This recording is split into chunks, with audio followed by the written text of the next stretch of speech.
Ingat, Allah selalu dengan prasangkaan hamba-hambanya. Ini harus digarisbawahi teman-teman sekalian.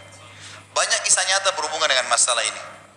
Kalau kita menggantungkan nasib kita pada Allah, luar biasa. Ada seorang syekh, saya dengarkan ceramahnya, menarik sekali. Saya tidak tahu orang itu siapa, tapi cuplikannya saya dapatkan dari seorang teman dari Jeddah yang mengirimkan ke saya. Orang ini cerita, syekh ini menceritakan, cuplikannya ada di HP saya. Dia bilang, saya satu waktu pernah ke Mesir, dan di Mesir ini saya lagi dari satu daerah mau ke Kairo, dari Iskandaria, satu kota, mau ke Kairo. Itu saya tiba di Kairo mungkin sekitar jam 2 malam. Pesawat saya selepas subuh harus berangkat kembali ke Saudi. Dia bilang, saya telepon pengurus masjid, saya mungkin mau mampir di masjid yang saya ceramah kemarin di Kairo itu. Saya mau tinggal di sana mungkin 2 jam, 3 jam istirahat. Nanti habis itu baru kemudian saya berangkat ke Saudi habis subuh. Dia bilang, saya masuk ke masjid, tiba jam 2 malam, turun dari mobil, saya lihat masjid, lampunya nyala semua nih. Kemudian setelah saya masuk masjid, saya temukan ada orang di mihrab, imam, lagi sujud, nangis-nangis. Dan luar biasa, tangisannya itu kalau orang dengar membuat orang yang dengar pun mau menangis. Jadi saking luar biasa dia, merengeknya sama Allah dalam sujudnya. Kata syekh ini, saya pun sambil berdoa sama Allah, ya Allah kabulkan permintaannya orang ini. Walaupun saya belum tahu apa yang diminta gitu.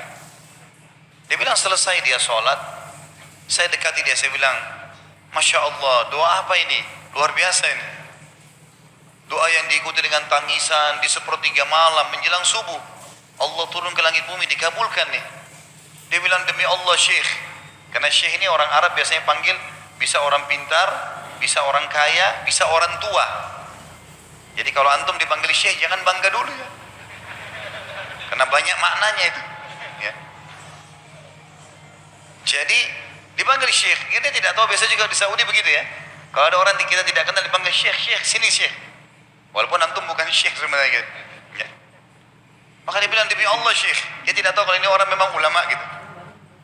Istri saya sekarang lagi dirawat di rumah sakit dan saya harus bayar 14.500 jenih atau ponnya Mesir. Saya harus bayar rumah sakit. Kalau enggak istri saya enggak bisa dioperasi. Ini sudah parah sekali. Kata syekhnya, jadi gara-gara itu kau sujud sama Allah. Dia bilang, iya, lanjutkan nangis sama Allah.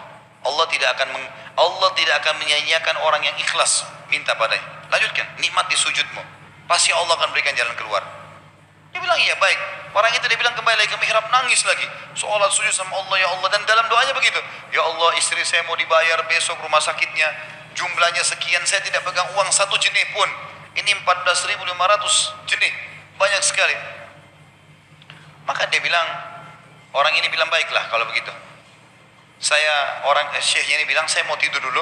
Saya istirahat 1 jam. Menjelang azan subuh dia bilang, ada marbot masjid datang bangunin saya. Sudah azan, saya sholat qobliyah, sholat sunnatul fajr. Waktu iqamah, pengurus masjid tahu kalau dia ini ulama, dipanggil dengan syekh, tolong jadi imam. Dia bilang, saya capek, baru istirahat 1 jam, 2 jam malam. Biarlah imam. Dia bilang, tak apa-apa, ayat-ayat pendek aja, baca surah-surah pendek aja.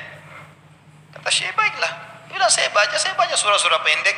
Rupanya, mikrofon masjid karena keluar di luar, ada satu pengusaha Mesir, apartemennya itu dekat masjid, dan dia suka ikuti ceramahnya syekh ini di YouTube.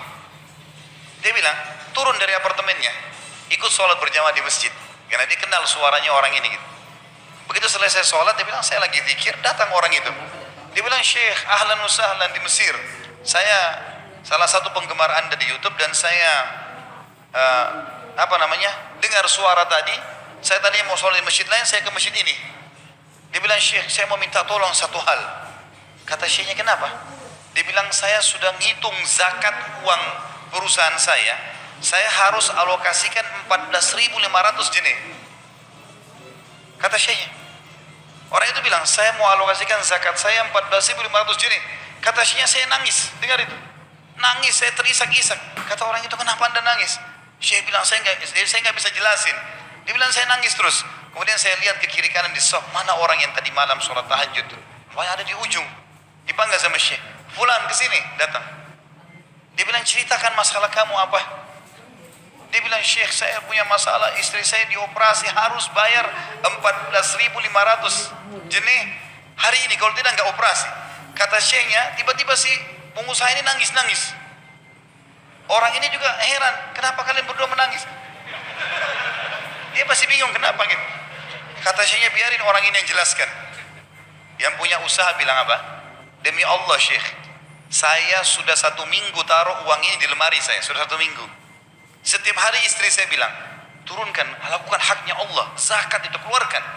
Dia bilang, saya ingin dapat 1 orang yang saya kasih langsung daripada saya bagi-bagi. Saya mau 1 orang saya kasih, selesaikan masalah dia, dan Allah selamatkan saya di akhirat. Orang ini jadi nangis.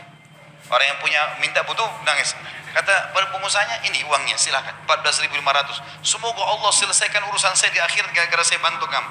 Kata syekhnya, demi Allah yang terjadi, orang ini yang siapa namanya, orang yang punya uang ini, yang dikasih uang, dia tiba-tiba lupakan saya dan lupakan si pemilik uang.